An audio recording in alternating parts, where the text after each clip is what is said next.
যখন আমি ঘুরে বেড়াচ্ছিলাম, সে একদম বাইজের থেকে পতেঙ্গা পর্যন্ত, পতেঙ্গার দিকে এসে আমি যখন আকস্মিকভাবে এটা ভিজিট করলাম, সেদিন আমি দেখলাম যে পর্যটকরা তাদের যে একটা পর্যটন কেন্দ্র, একটা পতেঙ্গার মতো একটা জায়গায় এসে তারা সৌন্দর্য অবলোকন করার জন্য আসতো, সেটাতে কমপ্লিটলি তারা সেটাতে বঞ্চিত হতো। এবং সেই দিন থেকে আমি বলেছি যে এখানে কোনো ধরনের চেয়ার বসানো যাবে না, কারণ এই ওয়াকওয়েতে মানুষ হাঁটবে, তারা সমুদ্র দেখবে, সানসেট দেখবে। হ্যাঁ, সো এখানে তাদের পরিবার পরিজন নিয়ে আসে, কেউ যাতে তাদেরকে ডিস্টার্ব না করে। এবং আমরা এটা বারবার শুনছিলাম যে এখানে কিছু ব্যবসায়ী, অসাধু ব্যবসায়ী তাদেরকে জোর করে সেটা খাওয়া ধরিয়ে দিয়ে একটা বিশাল বিল ধরিয়ে দিত, সেটা তাদের জন্য একটা বিশাল ধরনের তাদের এখানে যে আসার পথে অন্তরায়ই হতো। এবং সো দ্যাট সবগুলো মিলে আমরা চিন্তা করছি যে এখানে কোনো ধরনের ছাতা কেউ বসাতে পারবে না, কেউ কোনো ধরনের এখানে ব্যবসায়িক চেয়ার টেয়ার দিয়ে কোনো ধরনের উল্টাপাল্টা ব্যবসা করতে পারবে না।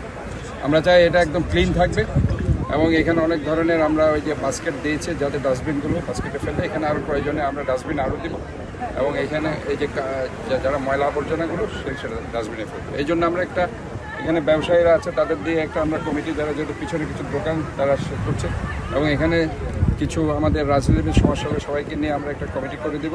আমাদের যেটা টুরিস্ট পুলিশ আছে, স্থানীয় থানা আছে, সবাইকে নিয়ে, এবং জেলা প্রশাসন, সিটি এবং সিটি কর্পোরেশন থেকে কর্মকর্তা নিয়ে একটা কমিটি আমরা করে দিব, যারা সপ্তাহে অন্ততপক্ষে 2 দিন এসে এটা মনিটরিং করে, এবং এখানে যাতে কোনো ধরনের অনিয়া না থাকে, এবং পরিষ্কার পরিচ্ছন্নতার ব্যাপারে ডেইলি এখানে যাতে পরিষ্কার পরিচ্ছন্ন রাখার ব্যবস্থা।